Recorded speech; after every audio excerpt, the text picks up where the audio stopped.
Throughout the years, killer robots have dominated the silver screen and other mediums such as comics, video games, novels, and even album covers. From Mechagodzilla and Gundam to more niche names like Cyrax and Fulgor, along with the more pleasant androids like C-3PO and the Urkelbot. Robots have entertained us, frightened us, and given us some of the best friggin' action us human counterparts could ask for. But there is no doubt that the two most prolific robots that hardwired our imaginations are the unstoppable T-800 from the Terminator franchise, portrayed by the greatest action hero of all time, Arnold Schwarzenegger. I'll be back.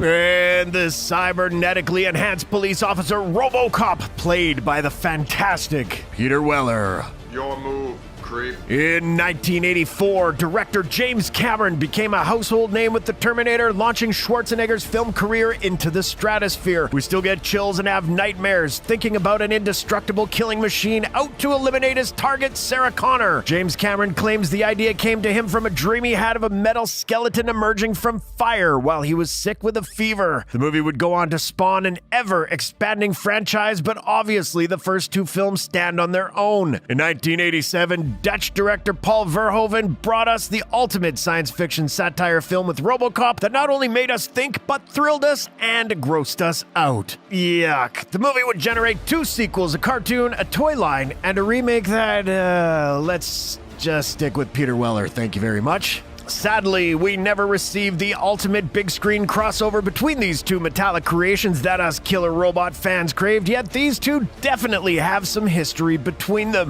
In 1992, Dark Horse Comics released Robocop vs. Terminator #1. Written and created by the legendary Frank Miller, this kick-ass printed crossover saw Alex Murphy taking on Skynet. Due to the fact that Skynet technology was used to build him, Murphy, still human inside, was aware of Skynet's sinister plans and basically goes to war against the machines. A year later, 90s kids nearly self-destructed in excitement when the video game Robocop vs. Terminator arrived on Sega Genesis and Super Nintendo. Both versions of the game featured different gameplay and story campaigns, with the Super Nintendo version more in line with the Dark Horse comics, but in the end, similar to Mortal Kombat, the Sega version was better. Sega does what Nintendo don't, motherfuckers. Speaking of Mortal Kombat, Terminator and Robocop once again crossed paths in the video game realm thanks to Kronika's time displacement in Mortal Kombat 11. Over the years, a movie starring these two badass bots was on and off again in development since the early 90s, but unfortunately, for whatever reason, it just didn't happen. However, here at JoBlo, we're gonna turn that frown upside down and set our sights to face-off mode and break down these two cyborg warriors to see who will come out on top. So bust out your rock'em sock'em robots and put on your heavy metal armor, because it's time for Face Off!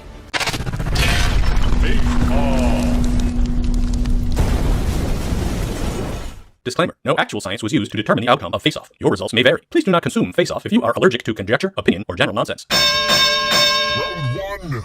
When the machines were built. To kick off the Clash of the Tin Men, we're taking a look at the origin story of these machines. Back in 1997, Skynet, an artificial intelligence network created by Cyberdyne Systems, used for operating machines and weapon systems, eventually becomes so self-aware that the machines start turning on humans when they attempt to shut it down by setting off nuclear weapons against us in what was known as Judgment Day. In the future, the year 2026, wait a minute, that's coming up soon.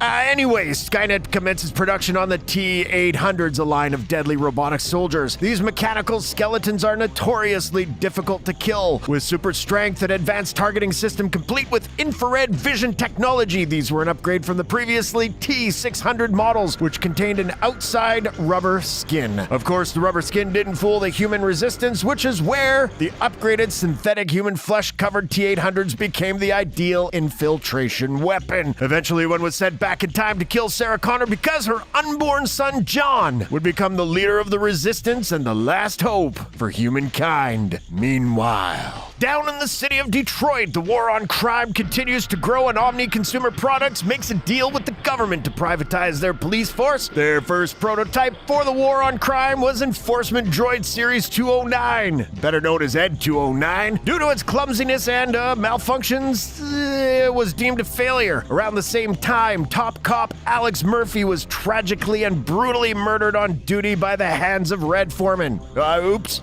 Sorry, we mean Clarence Boddicker, a ruthless crime lord.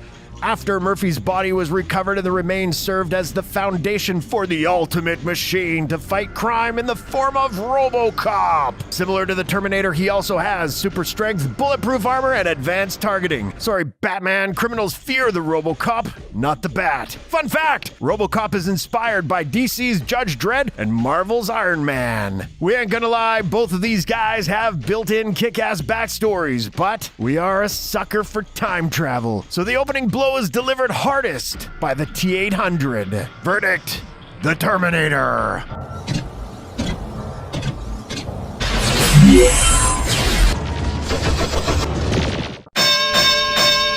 Round 2, feats and abilities. We know these fearsome machines are not only capable of annihilating their targets with extreme prejudice and possess strength that no human is capable of. The Terminator is more or less a standard robot, not equipped with any special weapons per se, but we saw in Terminator 3 Rise of the Machines he could use his hydrogen fuel cell as a detonation device that can obliterate anything, including the TX. When equipped with a standard weapon in hand, he's designed for one thing and one thing only: to search and destroy. Even without a weapon, he can still kill with no problem. Just ask those punks at the beginning of the original Terminator film. So next time you see a big, strong, naked man asking you for your clothes, it's just best to give it to him. Robocop, on the other hand, is a deluxe Swiss Army knife. Yes, he may be slow as fuck compared to the T-800, but every handy-dandy Robocop comes especially equipped with a badass handgun stored in his leg compartment, as well as fully stocked with grenades. Oh,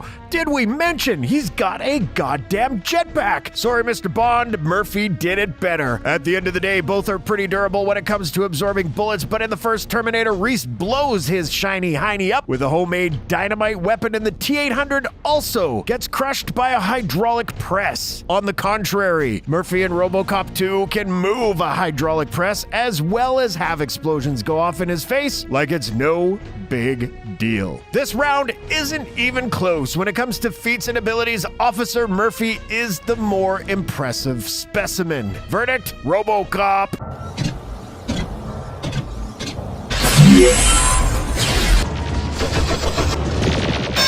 Round 3, characteristics and CPUs. In Terminator 2 Judgment Day, the character of the T-800 takes a massive turn from antagonist to full-fledged hero and protector of John Connor. After being reprogrammed by the Resistance, this gave the machine the opportunity to let its programming learn about humans and in the process essentially become more human itself. The T-800 not only realized the importance of saving a life, but learned about feelings, why we cry, and all that. But come on, he learned to be a smartass too.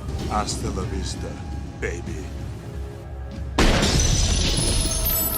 Where Murphy stands different from the T-800 is that he is in fact human first and foremost. Although he is 99% machine, he is powered by his human brain. As the first Robocop movie progressed, it was compelling to see him regain more and more of his humanity. While not as flashy as the Terminator, unless you count his iconic gun twirl, you can't help but root for Murphy's underlying humanity. This round is a very close call, but at the end of the day, both of these machines have awesome character arcs and badass personalities for robots. Sorry, C-3PO, you don't even come close, you bucket of bolts. But since Murphy is still technically human, it makes him the more relatable character. Winner by a shot in the nutsack is Robocop.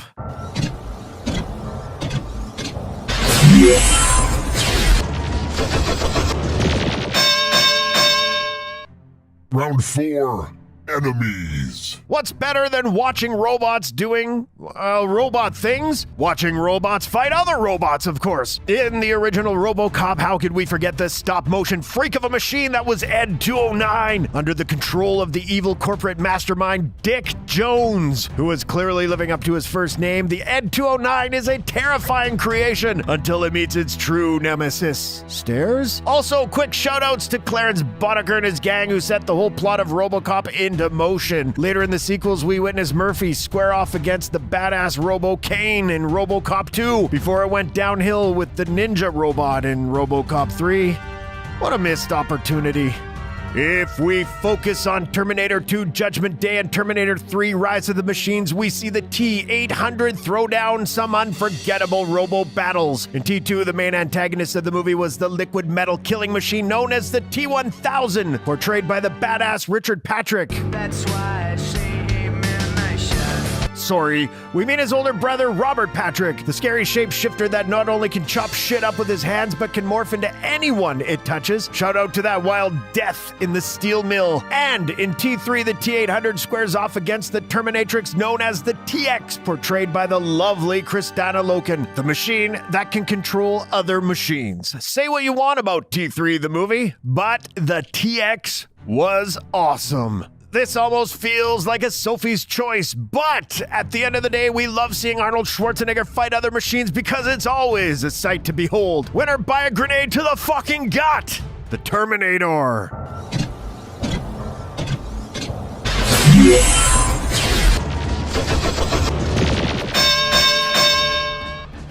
Round 5, Allies. Both Murphy and the T-800 have had memorable allies to assist them on their missions. In the first Terminator, the T-800 worked alone and made it his mission to kill Sarah Connor at all costs. Sarah Connor goes from good girl waitress in the original to the badass survivor in T2, where she became his indispensable ally against the dreaded T-1000, as well as destroying Cyberdyne with the help of her son, our future savior, John Connor, portrayed by Edward Furlong, then later played by Nick Stahl in T3. Pretty solid ally to have in our book. On the flip side, Murphy's assigned partner when he was still human was Anne Lewis, portrayed brilliantly by Nancy Allen, a hardened veteran when it came to fighting crime in the dangerous city of Detroit. She remained to be a reliable partner to Murphy up until her death in Robocop 3, but let's face it, that movie sucked. But at the end of the day, as much as we love Lewis, James Cameron was truly one of a kind when it came to female action heroes. Like Ripley before her, Sarah Connor stands above all, and we are not going against her. This round, without a doubt, goes to the T-800, winner by shotgun blast to the face, the Terminator.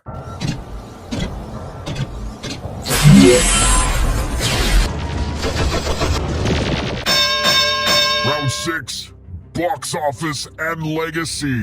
The Terminator has the lead, but our friend Murphy isn't dead yet. For the final round, let's take a closer look at the legacy and box office hauls of these death-defying warriors. What could be said about the Terminator that hasn't been said already? Not only did this franchise make Arnold and James Cameron household names, but Terminator is easily the most thrilling sci-fi horror film of all time, grossing a solid $78 million on a $6 million budget. Everything from the memorable one-liners Fuck you, asshole. to the scary exoskeleton. And with its sequel, audiences received not only one of the best follow-ups of all times, but also considered by many as the best action movie ever made, thanks to those groundbreaking effects of the T-1000. With a box office total of over $520 million worldwide, things are looking pretty good for the Terminator. Unfortunately, despite T3 making decent money, it was not well received by audiences, and all the films that followed just got worse from there. Just a damn shame. Despite the later reboots and sequels being flops, it doesn't matter. The Terminator has made his presence known in movies, comics, video games, merchandise, you name it. The Terminator has successfully installed himself in our pop culture everywhere and inspired lots of young men to get their asses to the gym. Long live Arnold. Not to say Robocop hasn't made his mark on our fanboy brains as well. His first movie still to this day is one of the most fun, bloody good times anyone can ask for. On just a $13 million budget, the original would gross $53 million worldwide and has been universally praised by fans and critics alike. Although the sequels would see diminishing returns at the box office, the 2014 remake did bring in over $242 million worldwide, but it wasn't exactly profitable enough to keep the franchise is going. Like his robotic counterpart, Robocop has not only gotten an animated show at one point, but has had his comics from Marvel, toy lines, merchandise, and video games, to name a few, just not quite as the same level as the Terminator. No doubt both of these machines are iconic and timeless, or time displaced in the T-800's case, and we cherish each of these badass bots, but this final round and this face-off goes to, drumroll please, the T-800 winner, the Terminator. And no matter what happens in this franchise, we can't wait for him to come back. But until then, hasta la vista, baby.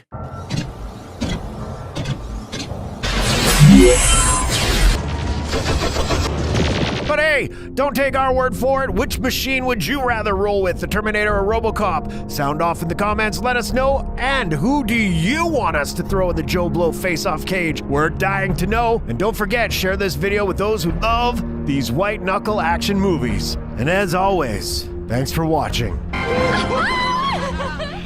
buy that for $1.